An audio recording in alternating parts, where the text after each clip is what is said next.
Muito bem, mais um UJCast, mais um episódio e outro episódio com convidados, né, convidados especiais de fora.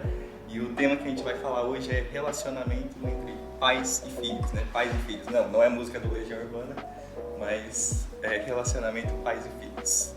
E vamos continuar aqui, né? O procedimento padrão, antes de a gente ir pro papo, a gente tem uma piada que era pra ser boa, mas não é. E dessa vez não vai ser o que eu vou falar.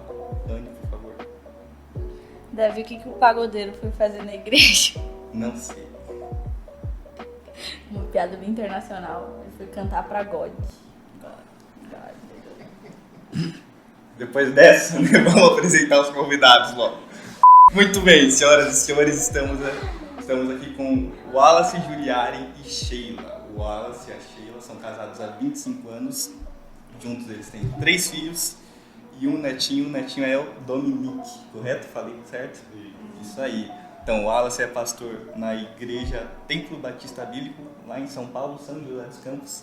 Ele é pastor lá há 16 anos e nas horas vagas nas poucas horas vagas, né? Porque é complicado, eu sei que é.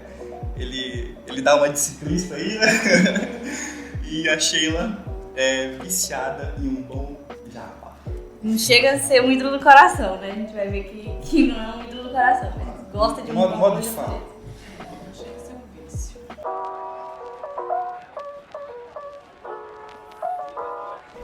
Peraí, né? Antes de a gente apresentar, antes de seguir para as perguntas, a gente estava conversando aqui outras piadas, né? Porque essa foi muito ruim. Então fala outra aí, por favor. Por que as velhinhas não usam relógio? Isso é com você.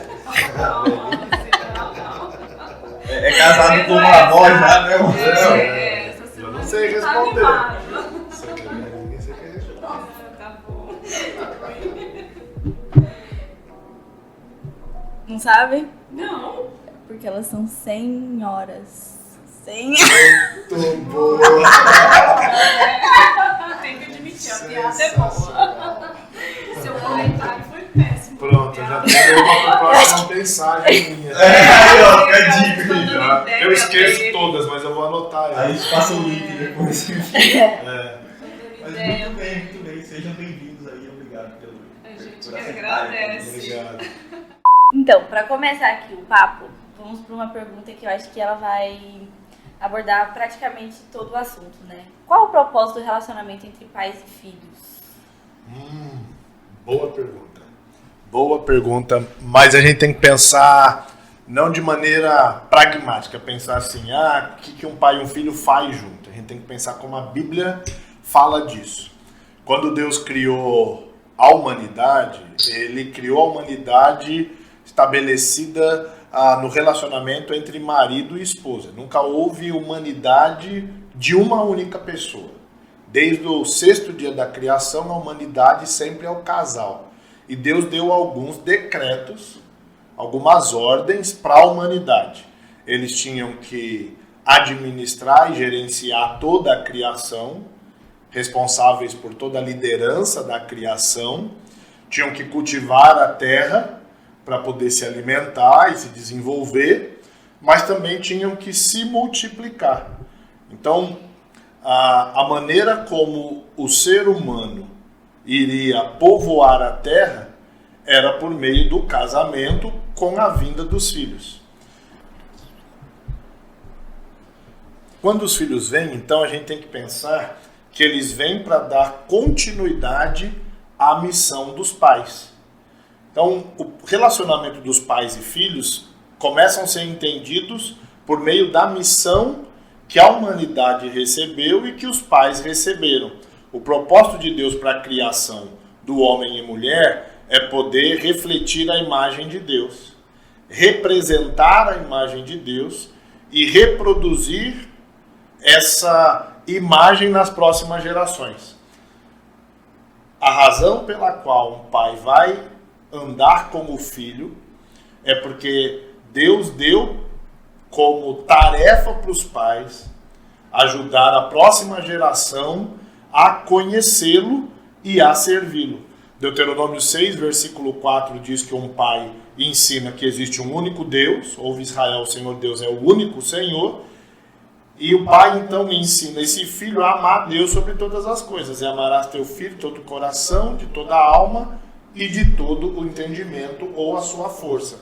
O relacionamento do pai e filho, pela Bíblia, começa pela instrução de Deus e ele é definido pelo próprio relacionamento com Deus.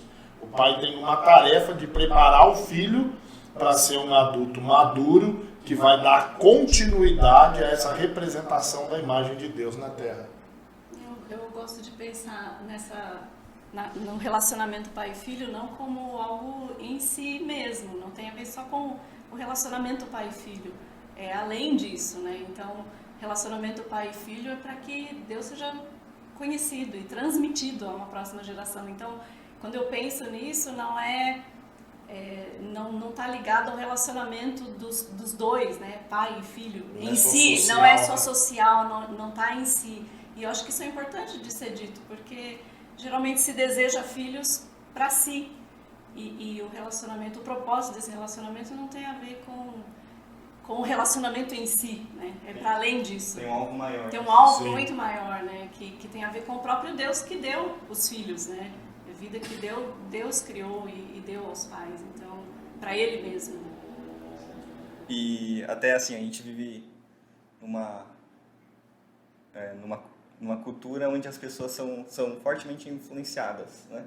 E pensando nisso, então, qual que é a visão, assim, que a sociedade tem desse relacionamento, né? Uma das marcas, acho que a gente já falou, é isso, né? O filho é para si. Então, até aí chega a ponto de, os filhos vão atrapalhar minha carreira profissional, né? Então, não prefiro nem ter. Então, fazendo esse contraste, né? A visão que a sociedade tem do que a Bíblia apresenta pra gente, bíblica, né? do que seria esse relacionamento. Então, a visão da sociedade é totalmente antibíblica nessa relação de pai e filho, começando por aquilo que a gente estava falando, que tem muito mais um olhar social e muito menos bíblico e de propósito. Quando a gente pensa desse jeito, a sociedade vai olhar para os filhos e normalmente vão ter ideias muito distorcidas. Como eu posso ganhar alguma coisa com os filhos ou como eu posso perder algumas coisas por causa dos filhos. Então as pessoas hoje cada vez querem ter menos filhos porque dizem que filho dá muito trabalho e muito gasto. Ou seja, quando alguém pensa isso, está desconsiderando completamente aquilo que Deus pensa sobre a paternidade, sobre o relacionamento com os filhos e sobre o lugar dos filhos no plano completo da própria criação. A sociedade está pensando no dinheiro, está pensando no tempo gasto, no tempo perdido, ou no tempo que se pode ter não tendo filhos, ou seja, a visão da sociedade sobre filhos é completamente distorcida a visão da Bíblia e soma a isso hoje o aspecto de que quando se tem filho, se terceiriza desde o início a sua formação. Não há na mente de Deus a possibilidade de um filho receber a sua formação de alguém que não seja os seus pais. Mas como a sociedade não pensa biblicamente a formação dos filhos, então transfere isso. Uma criança com 6 meses passa um dia sendo cuidado por alguém que não é sua mãe e no fim do dia, quando volta para casa, já volta até dormindo e dizem, a escola é o segundo lar. Não existe segundo lar. A Bíblia fala que um filho só tem um lar. Você pode ter outros ambientes dentro da sociedade, mas lar é um só e a escola nunca deveria ser um segundo lar, porque ela nunca será capaz de cumprir o propósito de Deus para a educação, para a formação e que estabelece, então, o próprio relacionamento entre pais e filhos. Uma coisa mais. De falhas e erros na sociedade para criar os filhos, começa pelo desejo errado, né, de tê-los para si. Eu penso também que a maneira como o relacionamento é desenvolvido ao longo da vida também está muito distorcido, porque se lida como um amigo, um colega, e a questão da autoridade, né, que se perdeu muito, os pais, talvez em função de terceirizar, né, como ele falou, talvez em função de perder de vista o porquê dessa relação ter sido estabelecida, não foi nem para um nem para outro. Então se perdeu muito esses conceitos que são tão corretos aos olhos de Deus, de autoridade. Fica muito superficial. Muito superficial, muito solto, terceirizado, né, na maior parte do tempo. Então são conceitos que a gente pode levantar aqui, de problemas que a sociedade hoje tem nessa relação pais e filhos. Né? E um efeito disso é o efeito de influência. Quando a Bíblia diz desse relacionamento do pai e filho, a Bíblia não quer que o pai seja simplesmente um professor, mas aquele que mais influencia. Então não é o professor escolástico que põe o filho sentado para dar aula, mas é quem tem mais sabedoria e vai transmitir essa sabedoria com a própria vida. E não existe isso sem relacionamento. Então, qual é o grande problema que os pais têm e reclamam quando o filho entra na fase de adolescência? Ah, meu filho não me ouve. Mas o pai teve o filho 12, 13 anos com ele e não o influenciou. Aí o filho, quando chega numa fase, por que ele ouviria o pai se depois de 10, 12 anos o pai nunca foi influente sobre a vida dele? Ninguém deveria ser mais influente na vida de um filho do que o pai. Mas a gente sabe que esse é um efeito, quando a visão é errada sobre esse relacionamento, esse é um dos piores efeitos que tem. A gente vê muito adolescente, muito filho, ele como maior influência, youtuber, influenciador Instagram. digital. Sempre foi, só que sempre foi numa busca que era um pouco mais externa. Você tem lá seus heróis de esporte, de televisão no passado. Agora não. Agora os seus heróis estão dentro do seu quarto por meio da internet e que eles não estão fazendo uma peça, uma novela, um filme para te influenciar. Eles estão fazendo um podcast, trazendo um monte de conceito e hoje tem um monte deles que são tratados como celebridades só porque tem seguidores na internet e acabam influenciando muito por essa razão. Eu acho que a gente já conversou bastante sobre a próxima pergunta dentro desse tema, mas qual é o papel dos pais? Então, o papel dos pais a gente pode definir por um texto bíblico que era usado no Antigo Testamento como principal texto. O principal texto do Antigo Testamento não é o Salmo 23. O Salmo 23 é muito bom, mas não era o principal Muitas texto. pessoas deixam aberto assim. Isso. Ou Gênesis 1:1. Eu, pessoalmente, acho que Gênesis 1:1 é o versículo mais importante de toda a Bíblia. Você tira Gênesis... início, né? E que explica assim, já pressupõe que Deus existe. Não prova que Deus existe. Porque Deus existe. Ele criou, e é o Criador, e tudo que existe vem disso. Mas o versículo, ou o texto, não só o versículo, porque nem foi dado em versículo, mas o texto mais importante que norteou toda a tarefa do pai com os filhos é Deuteronômio 6:4. Deuteronômio 6:4, 4, 5, 6, até o 9, mas o 4 diz assim, Deuteronômio 6, ouve Israel, o Senhor Deus é o único Senhor. E aí em seguida ele vai dizer, e amarás o Senhor teu Deus de todo o teu coração, de toda a tua alma e de toda a tua força. Aí ele vai dizer assim aos pais, e estas coisas que hoje você tem ouvido, tem aprendido, você vai inculcar nos teus filhos, andando pelo caminho, ao sentar, ao levantar, ao deitar. Discipular. Então, nós temos, nesse sentido, as duas grandes tarefas de um pai a partir desse texto. Que ele tem que ensinar que existe um único Deus. Que esse Deus ainda é trino, que não era qualquer Deus dentro do panteão egípcio. Não, é um único Deus, que é o Deus trino. Até a palavra hebraica usada para único é a palavra que fala de um único composto. Há duas palavras hebraicas no Antigo Testamento usadas para traduzir o termo único. Uma delas falava de um único simples, mas de um único composto. Eu sempre, para explicar isso, uso o exemplo do cacho de uva. É um cacho de uva, mas você tem muitas uvas. E em português a gente não tem isso, mas em hebraico a gente tem, e dizer, o Senhor Deus é o único Senhor.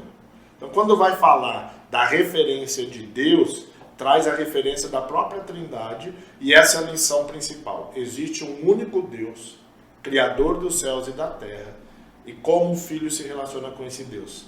O versículo 5 diz: e amarás o Senhor teu Deus de todo o teu coração, de toda a tua alma e de toda a tua força. Quando Jesus é questionado sobre qual é o grande mandamento, ele faz um resumo dos 10 mandamentos, citando exatamente amar a Deus sobre todas as coisas e ao próximo.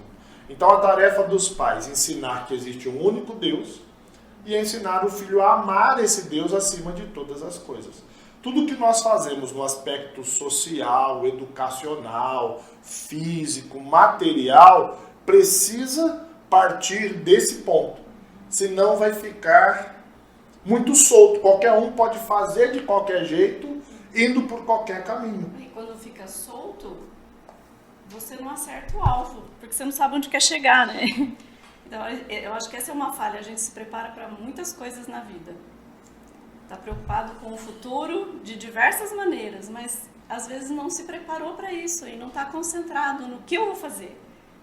Por que eu vou ter filhos e como eu vou criá-los e como eu vou fazer. Então, se a gente não tem um propósito, a gente não sabe o que quer.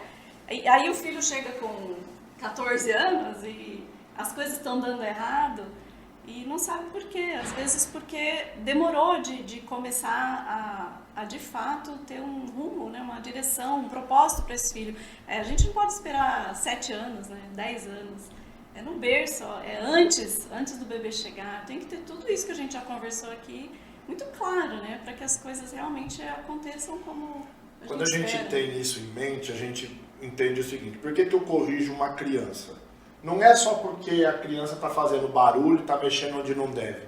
Eu tenho um alvo além do alvo social ou de controlar o comportamento da criança. Ela precisa aprender que existe uma referência. E essa referência é Deus. E a própria obediência é um meio de se relacionar com Deus. Sempre foi. Mesmo antes do pecado. Antes do pecado, para Adão e Eva se relacionarem com Deus, eles tiveram que obedecer a ordem de não comer do fruto. Aquele era um meio deles demonstrarem adoração e obediência a Deus. Então os pais têm como tarefa principal essas duas. Em cada fase da educação dos filhos, eles vão fazer coisas diferentes, mas com um objetivo muito claro. Quando a gente pensa nisso, isso responde uma pergunta que sempre diz assim: por que meu filho cresceu na igreja e chegou na faculdade, com 6 meses de faculdade, ouviu lá um professor de filosofia e abandonou a fé? Uma das razões é que muitos pais, apesar de até ter levado os filhos para a igreja, levaram os filhos para a igreja, mas não ensinaram eles a amar Deus. Não ensinaram eles a amar Deus sobre eles próprios. Os pais se esforçaram, trabalharam dobrado para dar bons estudos, pôr em boa escola, e dar para o filho boas viagens, o tênis que o menino quer, a bicicleta que ele quer, a bola que ele quer. O pai paga 400 pau numa camisa de clube para o filho, aí o filho com 18 anos entra na faculdade e diz assim: eu não quero mais saber de Deus. O alvo era outro, né? O alvo não era ensinar a amar a Deus. Não é que o pai não possa fazer essas coisas. Meu pai está até bem intencionado, né? Mas essas coisas não têm um fim. Errou o propósito e o alvo. Isso não é um propósito. Essas coisas fazem parte de um meio, não de um fim. Então, o alvo o propósito dos pais, eu diria que, para entender como a Bíblia diz, é muito simples. A aplicação disso é de fato um esforço contínuo. Mas a Bíblia não diz para fazer 1000 coisas, ela diz para fazer 2. E dessas 2 vai pegar cada fase, desde a infância, e vai crescendo com um único objetivo. O meu problema com o filho adolescente não é se ele tem um amigo que é drogado ou não é drogado. É que se na adolescência ele já aprendeu o suficiente para amar a Deus e saber fazer escolhas. Porque ele vai fazer escolhas para a vida. Ele não vai fazer escolhas se eu vou me dar bem ou se eu vou me dar mal. Mas se as minhas escolhas demonstram que eu amo ou não amo a Deus. Porque tem muita escolha que vai parecer na sociedade que se deu bem. Mas ainda assim não demonstra o propósito de crer e amar num único Deus. E quando os pais, né, cumprem esse papel, esse propósito, né, de basicamente pastorear o filho, né, ensinando os caminhos do Senhor desde cedo, automaticamente os filhos também vão aprendendo isso, né, os princípios bíblicos. Sim. Nisso eles vão aprendendo também a como tomar decisões, né, ao longo da vida, no decorrer da vida. E então, nisso, já puxa a próxima pergunta. Qual que é o papel dos filhos nesse relacionamento? Acho que a melhor maneira de responder essa pergunta de papel dos filhos, eu respondo ela em uma palavra e depois citando alguns textos bíblicos rápidos. A palavra é obediência. Filho não tem, num certo sentido, direito. Filho tem que entender uma coisa, ele é hóspede, a casa é do pai. Ele é hóspede, a casa é do pai, a casa não é dele. Ele não entra e sai a hora que ele quer, porque ele quer, e ele faz o que ele quer porque ele quer. Quando Deus estabelece uma família, a família é estabelecida por marido e mulher. E Deus estabelece a liderança para o lar, e o filho é hóspede. Ele vai chegar e vai viver ali com um propósito. Se tornar um adulto responsável para formar a própria família. Então, isso é muito simples na Bíblia. Qual é o papel do filho? É obediência. O filho não quer obedecer, você perde o direito. Você não tem direito à escolha sobre obediência ou não.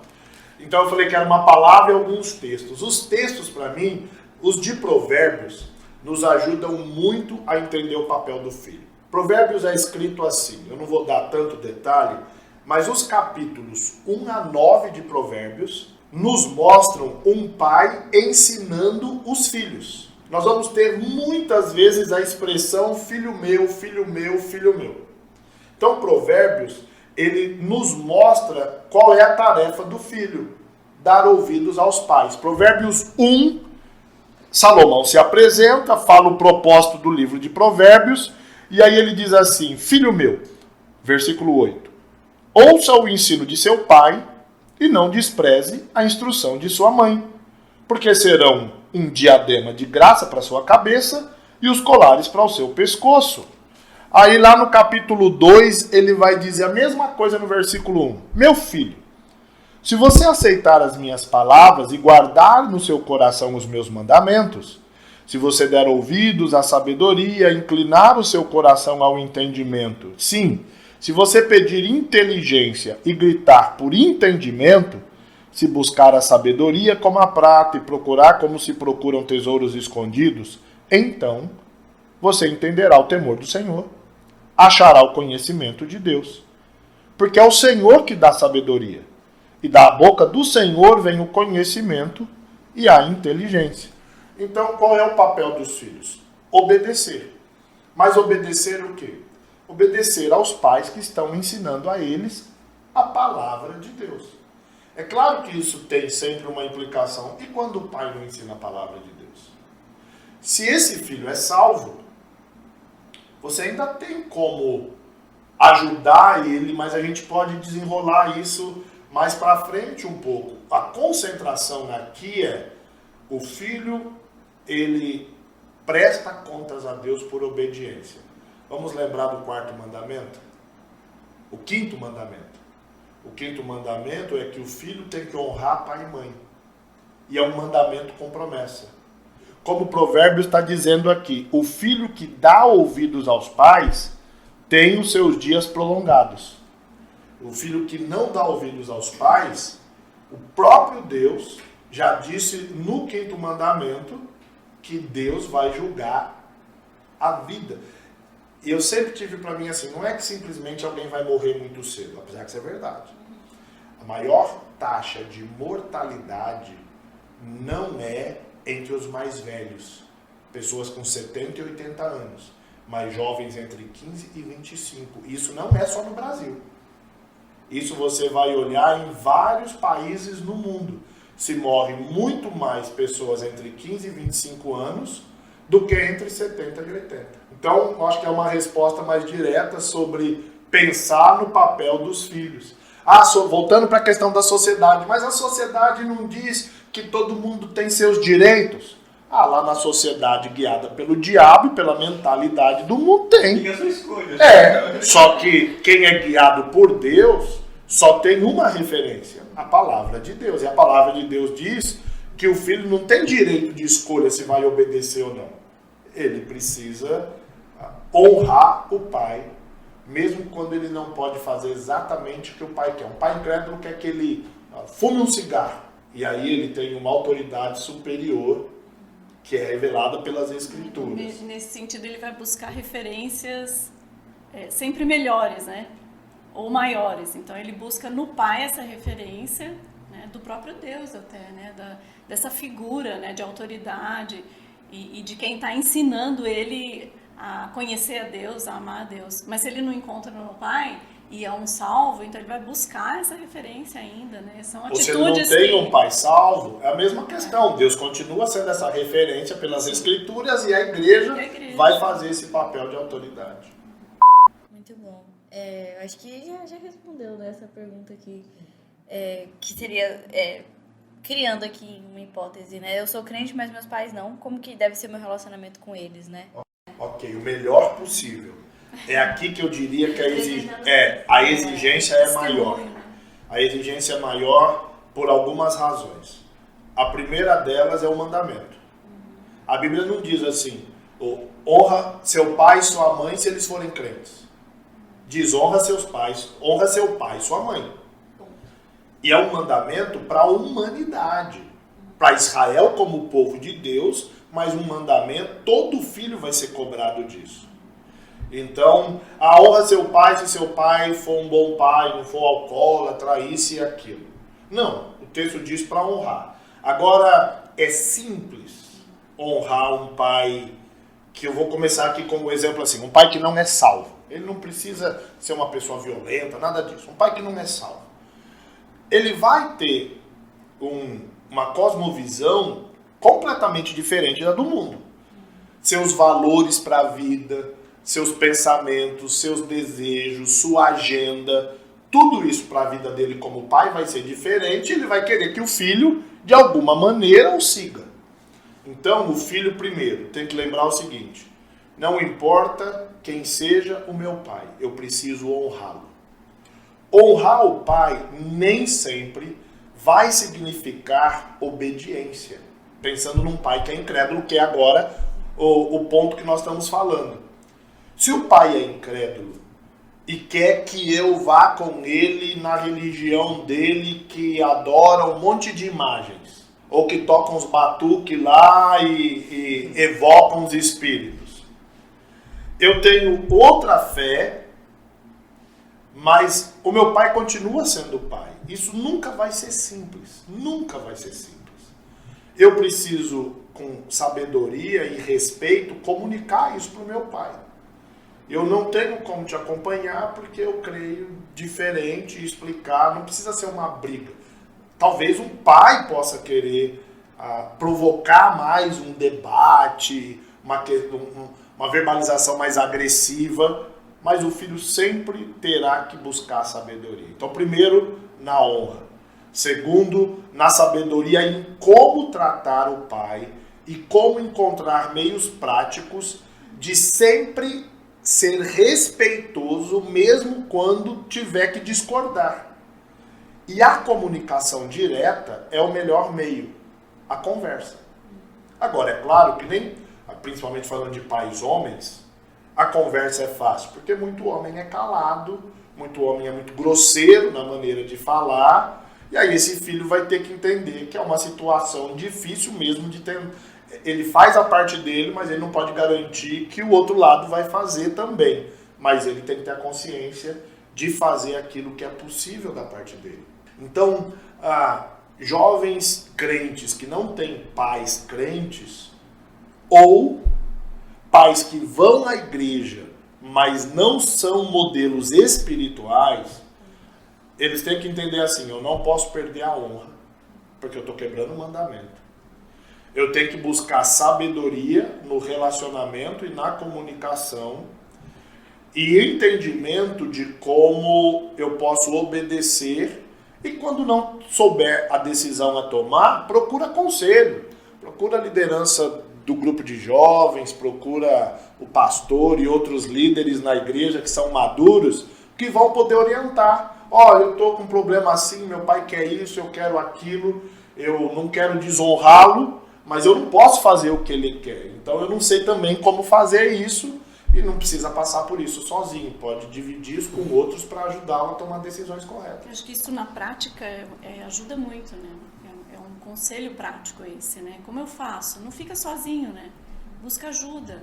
Há pessoas maduras no convívio da igreja, da liderança dos jovens, que pode ajudar e orientar esse filho a se portar, né, como quem é digno mesmo de um filho de Deus e que é filho de alguém, de um ímpio, né, nesse caso. Então, buscar esse conselho de alguém, uma referência, né, na sua igreja, na sua comunidade, é muito importante. Na prática, isso vai ajudá-lo muito. E no caso, assim, do pai proibir o jovem aí na igreja? Essa é sempre uma situação mais delicada, mas eu também diria que na maior parte do tempo, graças a Deus, é uma situação mais de exceção. Eu não me lembro a última vez que eu tive que orientar algum jovem que o pai proibiu mesmo. Então isso acontece, mas não é tão comum. Nós tivemos na nossa igreja, antes de chegarmos, uma moça que os pais proibiram ela de ser batizada. Ela era oriental, de família oriental, toda a família. E os pais proibiram. Isso é verdade. E o conselho do pastor Então, na época foi: espera. Né? Espera, isso não vai mudar nada na sua fé, na sua salvação. Então aguarda, porque e ela ainda era menor, tinha uma série de fatores, ela tinha que ficar dentro de casa, coisas que podem ser consideradas lá na frente, né? Mas o conselho ali, acho que foi o conselho acertado, né? Foi de aguardar o tempo e, de fato, depois de um tempo... vir à igreja. A proibição não era de ir à igreja. Proibiram que ela se batizasse, que tivesse uma identificação maior. E lá ninguém sabe se você é ou não é salvo. Era o que os pais pensavam de certa maneira. Então, esse é sempre muito, muito mais triste, mas é mais exceção. Mas nesses casos, ainda nesses casos, nós temos que considerar de novo o que a Bíblia diz sobre isso. Os pais têm autoridade sobre os filhos superior à igreja. Superior à igreja. Eu sei que nem toda igreja pensa desse jeito, mas biblicamente os pais têm autoridade, até autoridade espiritual sobre os filhos, superior à igreja.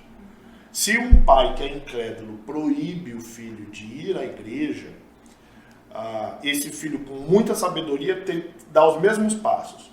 Honrar, dialogar, encontrar um caminho de sabedoria e, quando o pai insiste nisso, eu pensaria, traria sempre para a soberania de Deus. Sempre para a soberania de Deus. Deus está vendo isso. Deus está considerando isso. E tem o tempo de Deus para as coisas acontecerem. O conselho que eu daria é Provérbios 3:5. Confia no Senhor de todo o teu coração e não se apoie no seu próprio entendimento. Reconheça o Senhor em todos os seus passos ou as suas veredas, e Ele... Eu vou repetir o versículo 6 aqui, porque eu acho que fica melhor assim. Reconheça o Senhor em todos os seus caminhos, e Ele endireitará as suas veredas. Então, nesse caso, o filho tem que pensar, eu vou confiar que Deus está dirigindo isso. Não vou usar isso como desculpa para não ir à igreja. Vou me esforçar, então, dobrado para não me afastar de Deus, com uma proibição dessa natureza, mas vou continuar orando incessantemente para que Deus mostre o que Ele quer com tudo isso e que eu possa demonstrar o meu testemunho e a minha fé numa submissão ao meu pai, mesmo numa situação dessa natureza. A verdade é que isso nunca será simples, né? Nunca. Numa situação como essa, que a gente está pensando num caso extremo, né? Nunca será simples. Esse jovem precisa buscar conselho de alguém próximo, maduro, sua liderança, porque realmente é uma situação delicada, né? E buscar o Senhor de casa. E buscar o Senhor de casa. Num primeiro momento é isso. Muitas vezes em casos assim, os pais proíbem irem à igreja, mas não proíbem as amizades. Se não proíbem as amizades, um jovem desse fica impedido de participar do culto, mas um dos conselhos é se aproximar de outros jovens para que ele não até se esfria ou desanime também. Essa é uma outra maneira de lidando com isso no tempo de Deus para que isso seja resolvido. Sempre um dever misericordioso, né? Principalmente. Sim. Submissão também aos E pais. entender que o tempo de Deus é diferente do nosso, e uma maneira de amadurecer é saber esperar. E puxando então aqui, né, para o nosso último tópico, de algo que vocês falaram também, já um pouco, é a questão da comunicação, né, do diálogo nesse relacionamento, né. Não tem como a gente buscar se relacionar com as pessoas, principalmente com os pais, sem uma boa comunicação, um bom diálogo, né. E pensando nesse contexto de comunicação com os pais, eu não consigo não lembrar de um seriado de televisão, né, Influência Teologia Geek aí, Todo Mundo Deu Cris, né, assim, apesar de todos os problemas que eles têm, eles sempre conseguem se reunir 1, 2 vezes no dia, na mesa lá, tem as conversas, tem as gritarias, claro, né, não estamos falando de um modelo bíblico de comunicação, mas algo interessante, né, eles sempre estão juntos e buscam se comunicar. E outro seriado que não é também um modelo bíblico, porque não é opção bíblico, mas Eu, Vocês a têm Patroa algum? e as Crianças, Eu, a Patroa e as Crianças, que já, acho que ainda repete em algum lugar aí, ele apesar de não terem os conselhos, o pai não ter os conselhos bíblicos, é muito a mente do mundo, e os filhos estão sempre forçando alguma coisa, o que sempre me chamou a atenção ali, além da comédia, é que os pais sempre estavam em diálogo com os filhos. Tinha que chamar para corrigir, sempre estavam em diálogo com os filhos, mesmo naquele padrão, que não é um padrão bíblico, mas ainda assim havia uma preocupação o tempo inteiro, no meio da comédia lá, de mostrar isso. Né? Então, e mesmo, né, na cultura a gente já vê isso, esse senso de que precisa da comunicação. Infelizmente, na maioria das vezes, não é da maneira correta, da maneira bíblica, né? Mas então, pensando nisso, como o filho, os pais também podem criar, ou então melhorar esse ambiente de comunicação em casa? Eu vou voltar para Provérbios, lá para os primeiros versículos, só para a gente entender que já tem um padrão estabelecido. Depois a gente aprende a como se adaptar e ajustar. Mas eu já citei o capítulo 1 de Provérbios, o 2, agora eu vou citar o 3 de novo. Meu filho, versículo 1. Não se esqueça dos meus ensinos. O ensino não era o pai colocava o filho lá sentado e simplesmente falava. Mas isso também acontecia. Só que a maior parte do ensino é no dia a dia.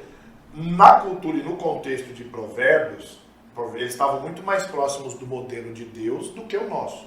Nenhum filho ia aprender uma profissão ou ia aprender qualquer coisa indo para uma escola. Ele aprendia em casa. E a própria profissão. Se o pai fosse um ferreiro, o filho ia aprender a profissão do pai. Se fosse lá um construtor, ia aprender a profissão do pai. Se fosse um agricultor, era assim. Um carpinteiro, como foi o caso de Jesus, ia aprender a profissão do pai. E como se aprende?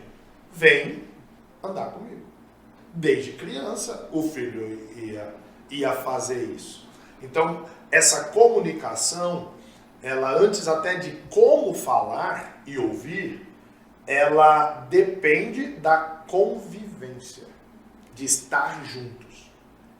Que a gente pode dar 1000 conselhos sobre como um pai falar, sobre como um filho ouvir, mas se eles nunca estão juntos, não adianta. Então o pai sai para trabalhar, trabalha até altas horas, o filho sai para a escola e quando eles se veem? Nunca. Então quando se falam do quê? Coisas superficiais. Então a comunicação, ou só das necessidades. Então lá Provérbios o pai diz assim para o filho: não se esqueça dos meus ensinos e que o seu coração guarde os meus mandamentos, porque aumentarão os seus dias e lhe acrescentarão anos de vida e paz. O pai o tempo inteiro está chamando a atenção do filho, isso se repete até o capítulo 9, de uma comunicação que é intencional. Por exemplo, capítulo 4, versículo 1. Filhos, escutem a instrução do pai, estejam atentos para que obtenham o entendimento, porque eu lhes dou boa instrução, não abandonem o meu ensino. Ele está falando de coisas que o pai ensinava. Quer ver um exemplo que eu gosto muito na Bíblia? Meu filho mais velho chama Isaac por causa desse momento lá em Gênesis 22, quando depois de Abraão esperar Abraão com 75 anos teve a promessa de que ainda seria pai. Sara não era fértil, e aí com 75 anos Deus vem e diz, não, eu vou te dar um filho, e vou te dar uma geração toda. Ele só vai se tornar pai aos 100. Esperou por 25 anos para aquela promessa ser cumprida. Isaac nasceu. Passa um tempo. Nós não sabemos precisar exatamente quanto. Ou Isaac estava ali com uns 16, 17 anos, ou ele já era um homem maior, de uns 30 e poucos anos. As duas possibilidades ali acontecem, e nenhuma delas é tão assim estranha, mas Deus diz que agora queria que Abraão sacrificasse o filho. E todo mundo conhece bem a história. Abraão deixa Sara em casa. Eu tenho para mim que ele não contou para ela, porque se tivesse contado ela não deixava ele levar o filho. Então acho que ele saiu quietinho lá, falou que ia fazer uma viagem. Ela, no mínimo ia querer ir junto. Ia para pescaria, sei lá. Ele sai com alguns servos. Depois de 3 dias de viagem, ele deixa os servos lá embaixo com os animais e começa a subir o monte para o sacrifício. Quando estão se aproximando do lugar onde eles ergueriam o altar, Isaac diz assim, pai, nós temos aqui tudo para levantar o altar, mas está faltando o principal, o cordeiro. Cadê o cordeiro? E aí Abraão vai responder, Deus proverá para si e tal. Mas a questão ali é a seguinte, de onde que Isaac sabia disso? Não tinha a Bíblia escrita. Como Isaac sabia a maneira que se levantava um altar, o tipo de animal que se usava para ofertar? Foi o pai que ensinou. E como Abraão ensinou? Desde que Isaac era pequeno, Abraão levava Isaac com ele cada vez que Abraão ia entregar um sacrifício. Então a comunicação, ela vai muito além do falar e ouvir. Falar e ouvir é importante e precisamos aprender isso a vida toda, porque a boca fala do que o coração está cheio. Mas essa comunicação principal é a convivência, é a proximidade e é a influência. Coisas que você nunca precisa sentar e ensinar formalmente, mas o filho vai ver e vai reproduzir. Então a comunicação tem muito a ver com isso. Não, sem dúvida nenhuma. A gente que já é pai de filho adulto, casado, outra filha adulta, a gente percebe pecados, inclinações nossas que eles com facilidade reproduzem. Isso sem dúvida nenhuma. A gente já viveu o suficiente, apesar de sermos jovens, mas a gente já viveu o suficiente para ver isso, os filhos se reproduzindo. São jovens avós. Jovens avós. Todo mundo sabe, mas você é tão novo para ser avô. Não, verdade. Muito bem. O papo foi bom, rendeu. Rendeu. Acho que talvez esteja um pouco maior do que os outros Talvez. anteriores, mas é uma conversa muito boa que acho que estava faltando nos nossos episódios. Para fechar aqui esse momento, então, vou pedir para vocês uma palavra de encorajamento, meio que para fechar assim, esse tema. Tá bom, eu vou continuar em Provérbios, a gente está usando ele como referência, e eu vou repetir Provérbios 3:5. Minha palavra de encorajamento para os jovens, o seu maior desafio naquilo que nós conversamos é conhecer a Deus. Seus pais são um meio que Deus deu para você, escolheu a dedo, não foi um erro, para você conhecer a Deus. Então, Provérbios 3:5 até o versículo 8 diz assim: confie no Senhor de todo o seu coração e não se apoie no seu próprio entendimento. Reconheça o Senhor em todos os seus caminhos e ele endireitará as suas veredas. Não seja sábio aos seus próprios olhos. Tema o Senhor e afaste-se do mal. Isto será como um remédio para o seu corpo e refrigério para os seus ossos. Essa é a minha palavra de encorajamento. Não tem nenhuma pessoa ou lugar que possa nos garantir sucesso da perspectiva de Deus que não seja o próprio Deus. E os nossos pais foram dados por Ele para a gente caminhar na direção que Ele tem para as nossas vidas. Todos os pais estão no lugar exatamente que Deus queria para ajudar na formação de vida. Estou pensando aqui o que falar para o jovem. De uma perspectiva de uma mãe, que quando recebeu os filhos de Deus, tinha uma visão de que essas vidas não me pertenciam. Estavam sendo preparadas com todas as nossas dificuldades, deficiências, insuficiências, tudo suprido por Deus para conduzi-los para Deus. E da perspectiva do jovem, talvez não perder isso de vista, de que a sua vida não te pertence, você não tem controle de tantas coisas, está fazendo escolhas, você está projetando o futuro, né, quer alcançar tantas coisas, mas não perder de vista de que a sua vida não te pertence, os seus planos têm que estar todos colocados diante de Deus.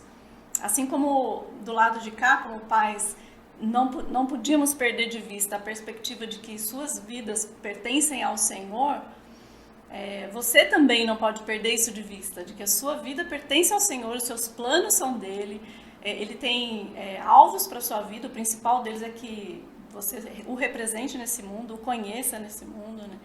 Então, acho que essa é uma palavra para vocês, de uma perspectiva aqui do outro lado, sabe? De quem... seria muito mais fácil falar aos pais, por exemplo, às mães, né, no caso. Mas em pensando nos jovens, não quero perder de vista esse ponto, né, principal, de que as suas vidas e os seus planos e o seu futuro, tudo pertence ao Senhor. Não perca isso de vista, acho que isso vai te manter firme, animado, buscando as referências certas. Não viver para si mesmo. Não viver para si mesmo, acho que esse é o ponto, né? Não viver para si, porque é para o Senhor.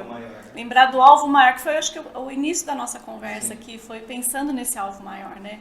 E são vidas eternas que são para Deus e são de Deus, né? E continuar pensando e lembrando disso, talvez te anime a envelhecer bem, porque vai chegar, né? Então, essa é uma palavra de encorajamento aí para vocês. Nosso próximo bloco é Você Já Foi Jovem. É o nome do bloco, tá? Nós estamos Não, nós nós ainda somos. Somos tão jovens, como diria o poeta. O poeta contemporâneo. Eles são os convidados que são avós? Ah, não, o Eduardo e Priscila. Sim. Não, mas eles, o netinho deles ainda ia nascer. Então, vocês são os primeiros Ó, avós. Tão jovens. Então, jovem. Então, jovens. Então, conta pra gente uma história. Essa história a gente realmente nem ouviu antes. As outras histórias a gente ouvia antes. Em off, mas agora vai ser inédito. Então Tá as bom. nossas reações vão ser... Então deixa eu contar para vocês. Sheila e eu, nós crescemos na mesma igreja. Nossos pais são pastores, meu pai já é falecido, dela não. Mas crescemos na mesma igreja. E ela foi minha primeira namoradinha, de 8 anos. Olha. Com 8 anos eu me encantei, ela ficou no meu pé, aí eu dei uma moral para ela.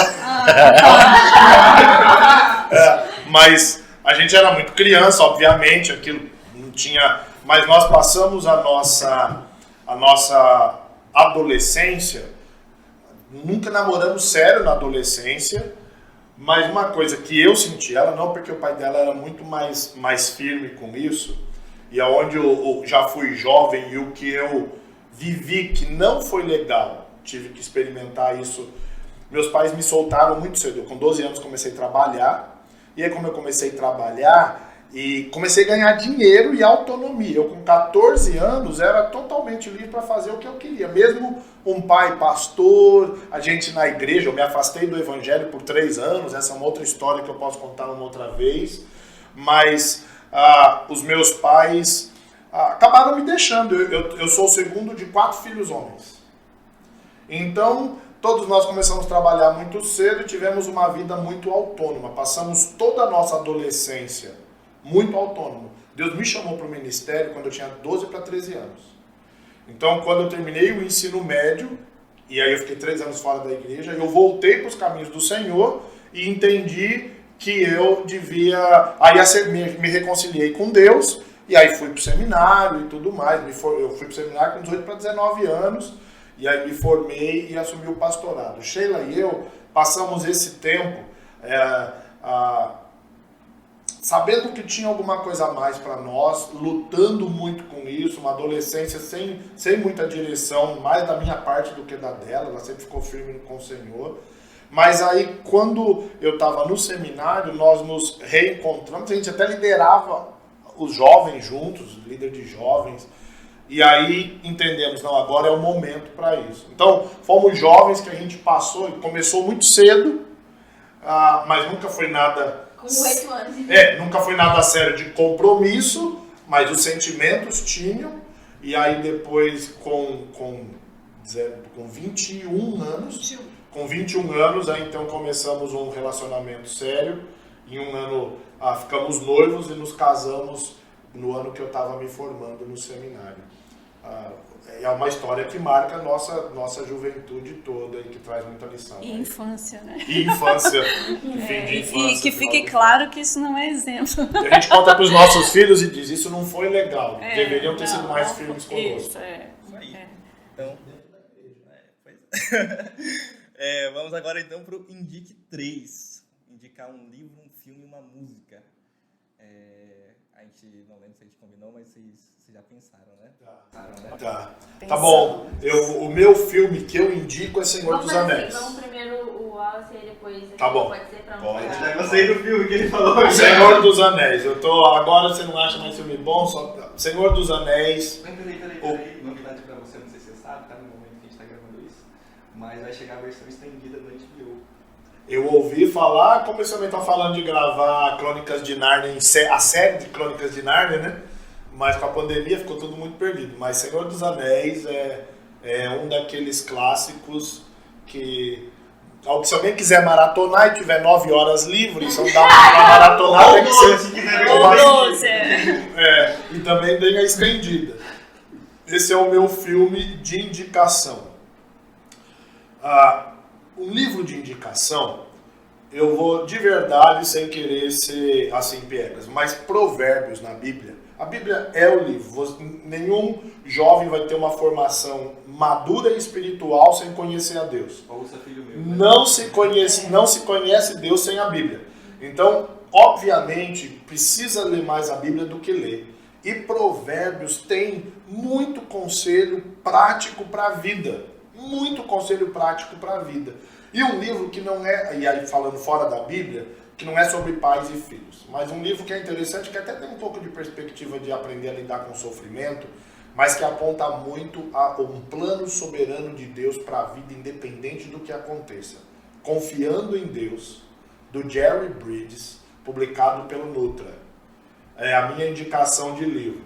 E a minha música hoje, agora é hoje pelo seguinte, porque nos últimos 2 anos é a minha música, Salmo 23 do Projeto Sola.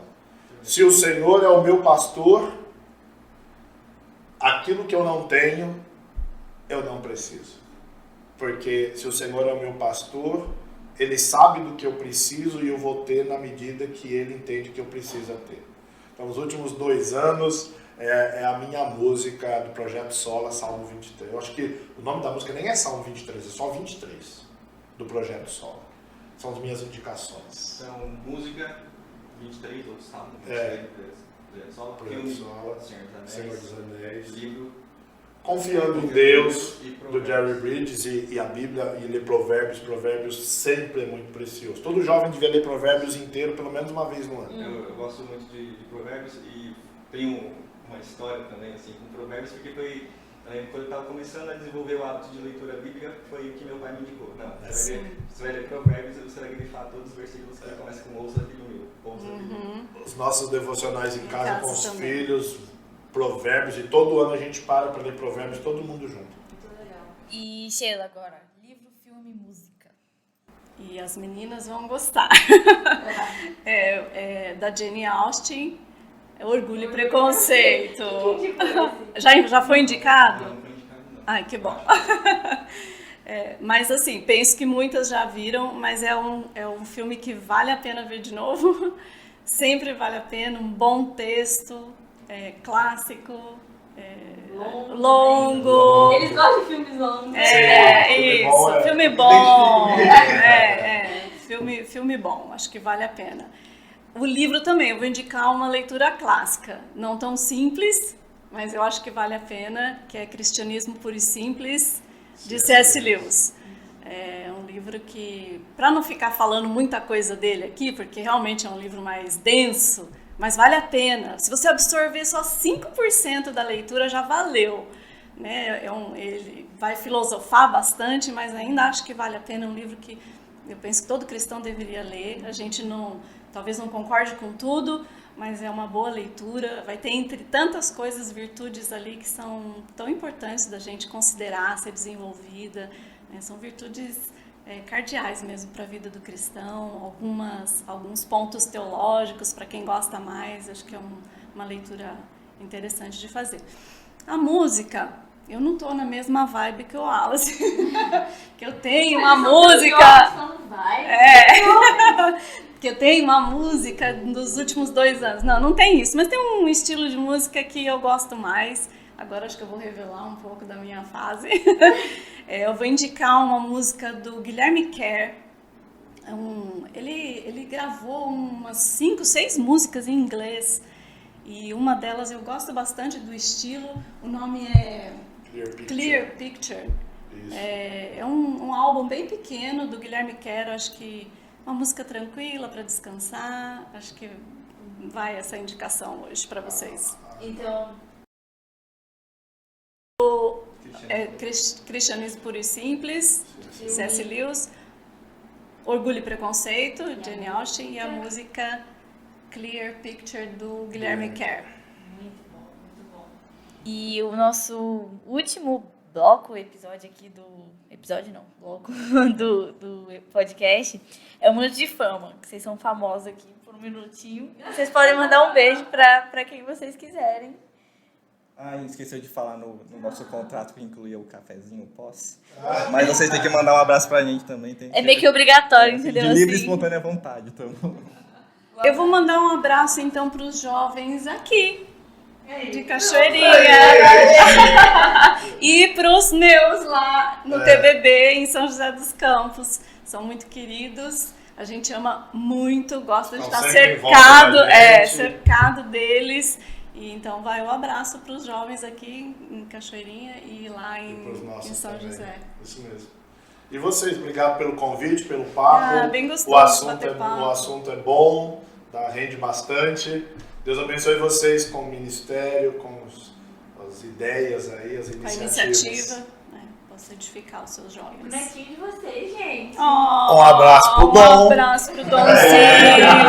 Vovó tá com saudade. Muito bem, muito obrigado mesmo aí pelo papo. Estamos chegando aí ao fim de mais um UJCast, mais um episódio. E a gente falou no episódio anterior que os próximos convidados iam ser diferentes, né? Iam ser de fora. Mas ainda tem outros né? Tem outros pra gente gravar ainda, que estão aí na agenda. Então, muito obrigado pra você que escutou até aqui. E muito obrigado de novo, gente. Muito obrigado. Valeu. Até a próxima. Até.